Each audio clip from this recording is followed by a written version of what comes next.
Acts 2. So now living in Jerusalem were Judahites, devout men from every nation of those under heaven. And I've covered this in other videos where I read from Ezra and Nehemiah. Like we see when they're coming back from their captivity, it was men from all the tribes of Israel that went back and they lived in Jerusalem and the land of Judah. And even in their letter sent to them there, they called them Judahites. It's the same thing here. So verse 14, Peter standing up with the 11 raised his voice and spoke out to them, Men, Judahites, all you living in Jerusalem, like all those from every nation, let this be known to you, and receive my declarations into your ears. For these men are not drunk as you suppose, for it's the third hour of the day, but this is what has been spoken through the agency of the prophet Joel. And it will arise in the last days. He's taking a Genesis where he gives you a prophecy. Jacob tells him about the last days. It's time periods, 1,000 years. And says God that I will pour out a measure of my spirit on all flesh, and your sons and your daughters will prophesy, and your young men will see visions, and your old men will dream dreams.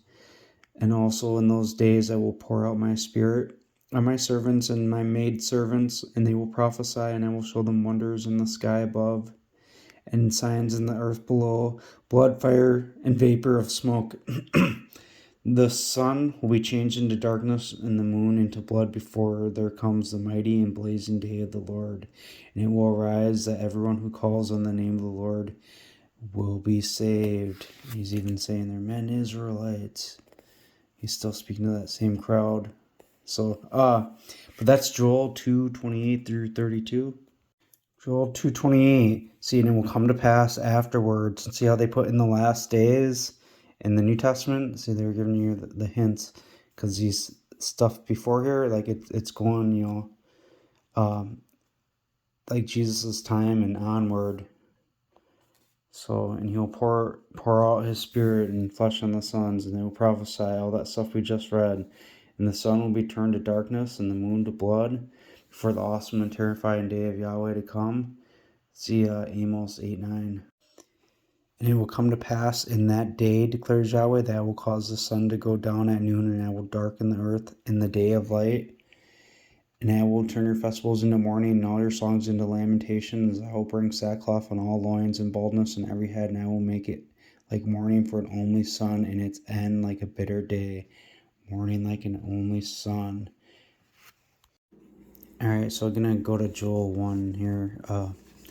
That which the palmer worm has left, and the locust has eaten, and that which the locust has left, the canker worm has eaten.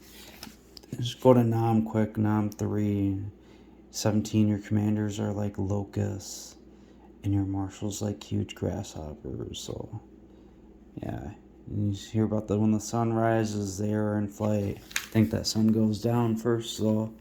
But anyways, and speaking of that going down too, like in Matthew 24, it talks about the sun going down, and then you've seen the Son of Man and them wailing, and well, at least it says wailing in Revelation when he gives that same testimony in Revelation 1 where he says they'll wail when they see him, all eyes will see him.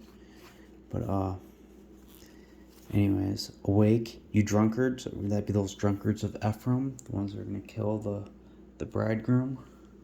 And weep and howl, like wail, you drinkers of wine, because of the new wine. So it's like they're coming for blood, the wine. It's like they killed them. They're going to wail now after that. But for it is snatched from your mouth, for a nation has come up on my land, and strong without number. I think the number of your towns are like the number of your gods, Judah. But that's what it makes me think of, Jeremiah 2:28. But whose teeth are like the teeth of a lion, and he has the cheek teeth of a lioness. He has laid waste my vine. Remember, Jesus said, I am the true vine, and splintered my fig tree.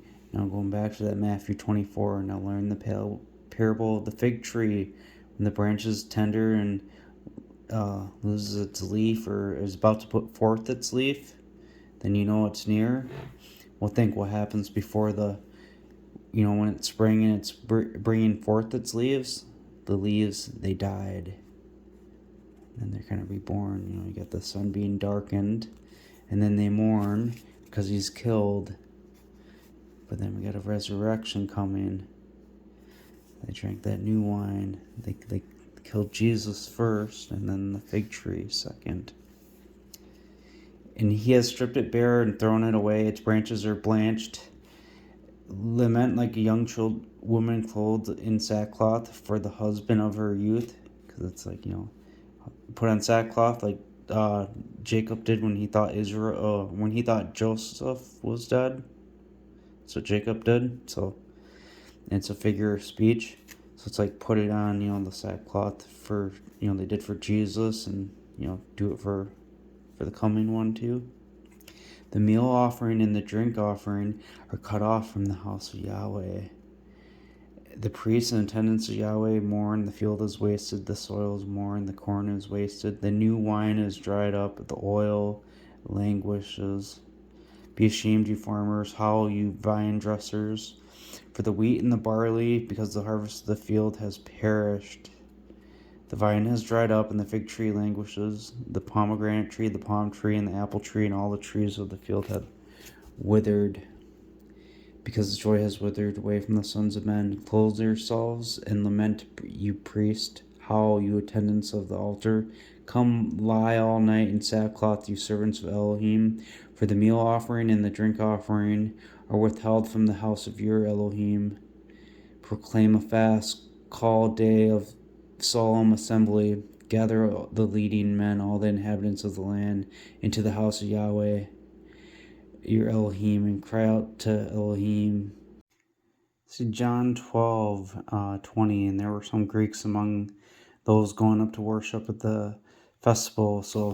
And they wanted to see Jesus, and get to verse 23. But Jesus answered them, saying, the hour has come for the Son of Man to be glorified. Truly, truly, I say to you, unless a grain of wheat falling into the ground should die, it remains alone. But if it should die, it bears much fruit.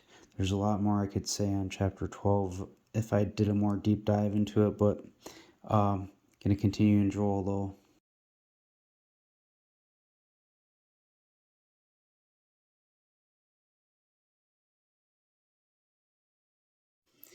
So you see how this meal offering, how it can be, grain offering and drink offering, or like a sacrificial offering.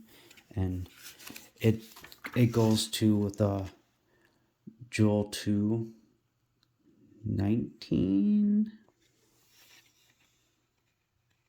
Yes, Yahweh will answer and say to his people, see now I will send you grain and wine and oil, and you will be satisfied with it. No more will I make you a reproach among the nations. Grain, wine, and oil.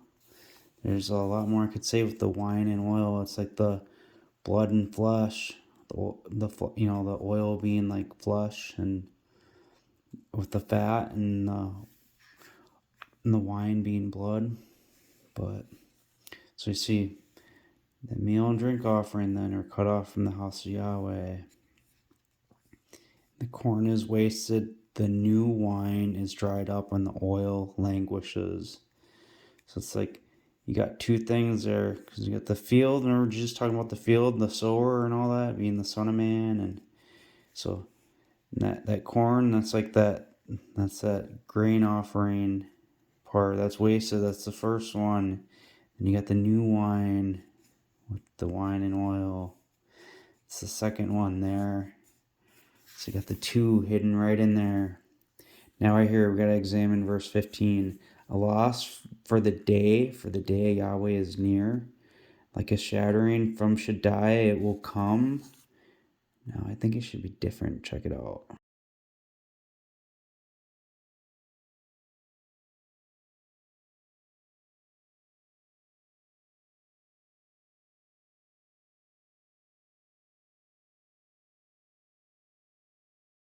So for Joel 1:15, a loss for the day of Yahweh is near, as ruin to Shaddai came.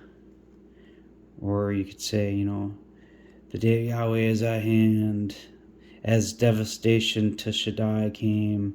See, I pointed this out in other videos, how you got El Shaddai, and that's the Ephraim, and then just Shaddai is Jesus when you see that in the Old Testament. And we'd have to look at Isaiah 13, I believe it's verse 6. It's got the same writing. Yeah, it's Isaiah 13:6. How for the day of Yahweh is near. And you could translate it the same exact way because it's got the same 3 words, that same type of order. So you could say, as ruin to Shaddai came, or as devastation to Shaddai came. But I'm gonna just get back to Joel though. Just wanted to point that out. Just a quick reminder, John 12:23. So unless a grain of wheat fallen into the ground should die, it remains alone.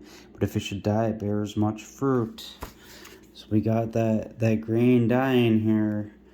So as a ruin to Shaddai came, that's that grain falling to the ground, and it's going to bear much fruit now. But is the meat not cut off before our eyes, and joy and gladness from the house of our Elohim? The seed is rotten under their clods.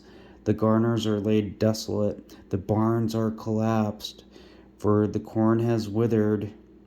Remember how we said with that corn in verse 10 was like the first one, corn is wasted, but then new wine being dried up and oil languishes, that's a little bit later. So we got that corn withered, the first one dead, the barns are collapsed. But think, you get to Matthew 3, and John's, telling them, vipers, every tree therefore not producing good fruit gets cut down and thrown in the fire. It is true, I baptize you with water toward submission, but the one coming after me is mightier than me. He will baptize you in the set-apart Spirit. His winnowing shovel is in his hand. He will thoroughly purge the threshing floor. It's like the harvest. And gather together its wheat into the barn. It's like the barns got built later because it was destroyed initially when that corn was destroyed. The chaff, though, he will burn up with indistinguishable fire. Speaking of barns, Job 39:9. Will the wild ox be willing to serve you or stay by your feeding trough?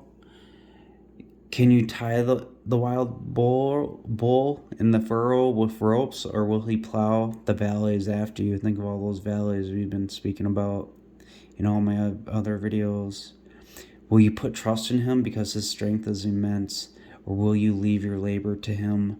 Will you have faith in him that he will bring home your seed? Think of his seed, that grain of wheat falls to the ground, it will bear much fruit. And gather it into your barn. Which is just funny too, because Matthew 3 gathered together his wheat into the barn, so that grain of wheat falling to the ground, bearing much fruit, so like more wheat fruit, you kind of get it, a little connection there. But here we are back here, so Joel 1, their seed being rotten, the barn has collapsed, the corn has withered, the animals grown, the herd of cattle are perplexed because they had no pasture. Yes, the flocks of sheep are made desolate. See, that's kind of like at the end of the, when you go through the last days, and this is leading up to the day, and, he's got to, since they have no pasture, they're being killed, he's got to gather them into the barn. Joel 2, blow a ram's horn in Zion, in Jacob, Israel, and sound an alarm in the mountain of my sanctuary. Let all the inhabitants of the land tremble, for the day of Yahweh is coming, for it is near at hand. And that's that first sanctuary, the first tabernacle. Jesus, what did he say? The kingdom of God is at hand. The kingdom of heaven is at hand. Kingdom of God is near. Kingdom of heaven is near. So it's the same stuff. It's almost like he took it right out of Joel for you to read this and understand that. So the day of Yahweh is coming, a day of darkness and gloominess, a day of clouds and thick darkness, like blackness spreads on mountains, a mighty and strong people, the like of whom there has not been from of old, nor will there again be after them for the years of many generations. A fire devours before them, and behind them a flame burns. Think, a light for a fire and the Holy One for a flame, Isaiah 10:17. And then you see Israel fire, Joseph a flame, and Obadiah and Esau stubble. And you get how the flame, the Holy One, and Joseph, he's like the head of Jacob, because you got the two nations, Jacob and Esau. And then you got the Holy One, and that, represented as Joseph. So he's from that nation of Jacob, but he's, like the head of it. So when you got Esau, but then you got Judah as like the head of Esau. So the land before them is like the Garden of Eden, and before them a desolate wilderness, and nothing will escape them. The appearance of them is like the appearance of horses, and they run like war horses, like noise of chariots. And this goes into Revelation. So, and I forget the exact chapter. Maybe it's chapter 15, 16, 17, right around there. But there's some of those seals coming, and well, I'll save that for a different video. But I don't want to get too off topic. But the noise like chariots, they rattle along the tops of mountains, like the noise of a flame of fire that devours the stumble. Joseph a flame, Israel a fire, Esau stubble. Obadiah. So that's Obadiah 1:18, and the house of Jacob will be a fire, and the house of Joseph a flame, and the house of Esau will be straw, and they will burn them together and consume them, and there will not be any remaining from the house of Esau. Now, and since I was in here in Amos, you gotta make these other connections. So, we talk about the sun going down and whatnot, and we made that connection, the mourning for an only son. And it talks about in that day, 9:11 of Amos, I will raise up the tabernacle of David that has fallen down, and I will wall up its damages, and I will raise up its ruins, like that ruin from Shaddai, or as ruin to Shaddai came. And then you get to Amos 6, and it talks about who break out in song to the sound of the flute, inventing for yourselves instruments of song like David. Once you think of the promises, because who drinks wine in bowls to anoint yourself with the best of ointments, but do not afflict yourself for the ruin of Joseph. You got the ruin of David just before that, and you're making that connection because it's Manasseh and Ephraim. And it's funny too, because even with the oil, with the meal offering, the new wine and the oil, there you go. Isaiah 10:17, the light of Israel will be for a fire, and the Kodesh for a flame. So it's that that's light. The Kodesh is Holy One. See down those little footnotes. But you get that Joseph connection with all that. So in this, we see all this Revelation stuff here coming, and they're coming to make battle against them. They're going to run along the walls, climb up the houses, go in windows like a thief. The land will quake before them. The skies tremble. The sun and moon will grow dark, and the stars will withdraw their shining. And Yahweh will utters his voice before his army. So that's like when you see him in Revelation 19 standing in the sun, and he's telling them, eat much flesh. And kind of like, is it Revelation 6? One of the seals is open, and there's the land quakes, there's an earthquake, and the sun grows dark like a sackcloth of hair with the moon, and the scroll part, the sky parts open like a scroll, something like that. So, so his camp is exceedingly vast. So Yahweh utters his voice, that's his anointed one. For he who executes his word, that voice that utters, is strong. For the day of Yahweh is awesome and terrifying. Who can withstand it? Malachi 4, for as you will see, the day is coming that will burn like an oven, and all the proud and all those who commit lawlessness will be stubble. Remember, we were just reading about stubble, and the day that is coming will burn them up, says Yahweh. So will not lead them neither root nor branch. But to you who revere my name, the Son of Righteousness will rise with healing in his wings. Think in that place the eagle will be assembled in Matthew 24. In Jeremiah 48:40, he will He will fly like an eagle and spread his wings over Moab. So he will rise with healing in his wings, and you will go out and leap for joy like calves out of the stall. And you will tread down the lawless, for they will be ashes under the soles of your feet in the day I am preparing. And he says, as you'll see, I will send you the prophet Elijah before the coming and awesome and terrifying day of Yahweh. And he's got to die first, so I'll go away for that 1260 days. So Joel 2:12, therefore also now declares Yahweh. So he's telling you about all that stuff that's happening in chapter 1 and 2 up to this point, and you know that grain offering is going to die first. So turn wholly back to me with all your heart, with fasting, with weeping, with mourning. Think like one mourns for an only son, because that first one's going to die. So tear your heart and not your garments, and turn back to Yahweh your Elohim, for he is gracious and merciful, slow to anger and immense grace, and he turns back from bringing harm. Who knows if he will turn and have pity and leave behind him a blessing, a meat offering and a drink offering to Yahweh your Elohim. I think that's that same word where it's for, that grain offering, and how he put it as meal in verses 9 of Joel 1 here. How he put meal offering, and this one he kind of put it meat. It's that same word. We could put like gift, sacrifice, grain. And it's kind of funny because Paul writes in Hebrews 6:4, and having tasted the most exalted gift and become partakers of the Holy Spirit, the set apart Spirit, and tasted a good declaration of God, works of power of the coming age, then fall away to renew them again into submission, crucifying all over again for themselves the Son of God, and putting him to open shame. And the ground which drinks in the rain often falling on it, and it produces plants fit for those by whom it is farmed as well, has a share in a blessing from God.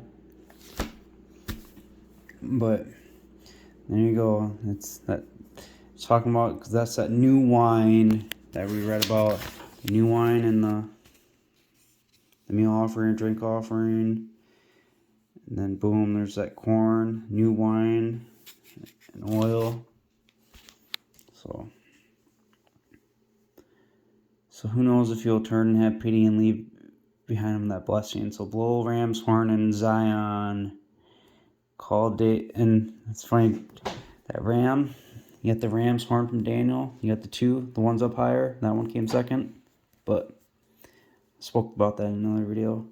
Gather the people, prepare the assembly. So, and those who suck the breast, what are those who give suck in those days? Or wolf child and they give suck. But let the bridegroom come out of his bridal canopy, and bride out of his closet. So weep and do. And you got the Yahweh will be jealous for his land. He will have pity on his people. See, now I will send you grain and wine and oil. So it's kind of like, the second one, because you get it told how there's gonna be 2 in the first one, and yeah. So now remove far off from you the northern army, and I will drive them into a land barren and desolate. So do not fear, be glad, for Yahweh will do wondrous things. Be glad, you sons of Zion, of Israel.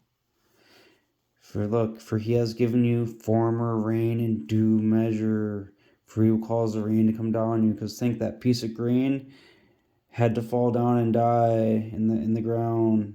Rain will, and if he does, it will bear much fruit. But he needs rain though too to come down and make it grow. You get it? How it goes with what Jesus said in John 12 and what we've been reading in the 1st and 2nd chapter of Joel. The rain, now the latter rain. Because there's a second grain that's going to fall to the ground, and it needs the rain. And the threshing floors will be full of corn, and the vats will overflow with wine and oil, and I will restore to you. So, okay. So, and we get to where we're at here, and it will come to pass after those days. And like they said, in the last days in Acts.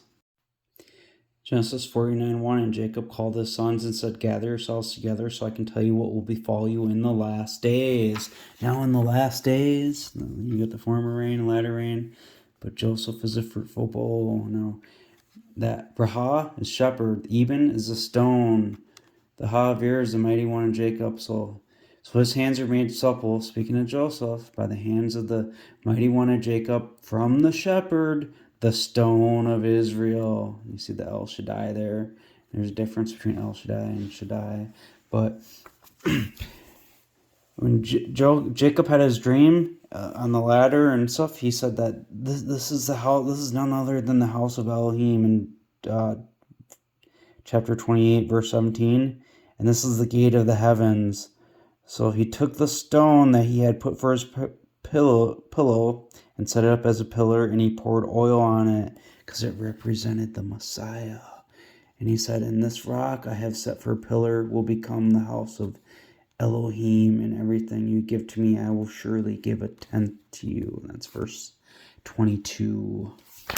And then he even says of Judah here, your brothers will praise you, your hands will be on the neck of your enemies. You know who their enemies are, Israel. And it says the scepter will not depart from Judah, nor a lawgiver from between its feet until Shiloh comes, and the obedience of the people will be towards him. That's a coming one from Joseph. So if you go to Hosea 7:8, Ephraim is the anointed one among the people. Ephraim is a cake not turned. That's a burnt offering. The anointed one, that's the same word used in Psalm 92:10. But you will exalt my horn like a wild oxen's. I will be anointed with fresh oil. The anointed, it's what they'll put as mixed in Hosea 7:8, but it's the same one, because that wild oxen that goes with that Joseph from the Deuteronomy 33 prophecy.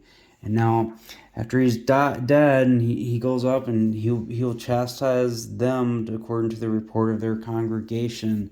Now check it out. And 9:11 of Hosea, the glory of Ephraim will fly away like a bird. No one with child, no conceiving, no birth either, because he's already dead, and then that burnt offering, and then he's resurrected, so there's no birth. No one has a child, because no conceiving, he already was conceived, killed, resurrected. So, and though they bring up their children, I will make them childless. Woe to them when I depart from them. Ephraim, just as I saw Tyrus, is planted in a pleasant place. He's up in heaven. But Ephraim will bring out his sons to the murderer. See, that's him, chastising them to the report of their congregation, and a lot of them they're gonna be killed, after this, but they're his sons, because he's gonna have the scepter, like Judah has a scepter. So Joel 3, in those days when I'll bring back the captives of Judah and Jerusalem, think those captives of them, from when that land quakes and the sky trembles, at that gathering, they're going to come back, the sons of Israel. I will gather all the nations and bring them down to the valley of Jehoshaphat. That's that valley of Hinnom, the valley of the slaughter, for my people and my heritage Israel, whom they scattered. Who? Judah and Jerusalem. They scattered those of Esau and actual Judah. Among the nations and parted my lands, and they cast lots for my people, because they took over the land and given a boy for a harlot. Okay, so now check it out. Now he's saying to him, after telling him that, yes, what have you done to me, Tyre, Zidon, will you pay me back recompense? And he says, because you have taken my silver and my gold, you have carried into your temples my precious treasures. Look, the Joel is after Ezra. Remember what I said about Ezra? Well, so if you see Ezra 2 and Nehemiah 7, it tells you it's the same genealogy, and it shows that all the sons of Israel came back to the land of Judah and Jerusalem. So the enemies of Judah, they heard the sons of the captivity building the temple, and they called them Judahites here in verse 12 of chapter 4. But it says, and the rest of the people whom the eminent and the noble settled in the cities of Samaria, and the rest beyond the river, and so on. Part of the Deuteronomy curses for not obeying Yahweh. Verse 68, and Yahweh will take you back to Egypt in ships along the route I told you would never see again. They're not actually in Egypt. It's spiritual Egypt. And there you'll be put up for sale to your enemies as male slaves and female slaves, and no man will make a purchase of you. So we see Nebuchadnezzar actually took treasure too from them in Ezra, if you read that whole book. But so that Tyre and Zidon, so we pay me back to do. And although you recompense me, I will swiftly and speedily return and recompense on your own head, because you have taken my silver and my gold, and you have carried into your temple my precious treasures, and the sons of Judah and the sons of Jerusalem you have sold to the sons of the Greeks. Now look, those sons of Judah and sons of Jerusalem, those are all those Israelites that returned back there. But remember, they did a couple returns back there in Ezra, but also not told in Ezra, there was other ones that went out, to the Greek lands and stuff, whatever. They went out that way towards Europe, and those sold to the sons of the Greeks. Look, they had to go over the river when they went to their captivity. They went on a boat to get across the river. Nobody bought them, so that you might remove them far from their border. So I will stir them up out of the place where you have sold them, and I will return your recompense on your own head, and I will sell your sons and your daughters into the hands of the sons of Judah. Those are those Israelite sons of Judah. Because Judah, they stayed behind when that captivity happened, 2 Kings 17, and they will sell them to the Sabeans, to a nation far off. Yahweh has spoken, and so you get the Valley decision and all that, and then you get here, and it says that for violence against the sons of Judah, because they have shed innocent blood in their hands. So Egypt will be a desolation, Edom will be a desolate wilderness. Violence against the sons of Judah. See, the prophets write in parables, because those are actually the Israelites that went back there. But Judah will remain throughout the eon, and Jerusalem from generation to generation. If you watch my videos on the Gog and Magog, the gathering, of course you know Judah is going to be in there throughout the day of Yahweh. But at the end, they're going to be gone, though.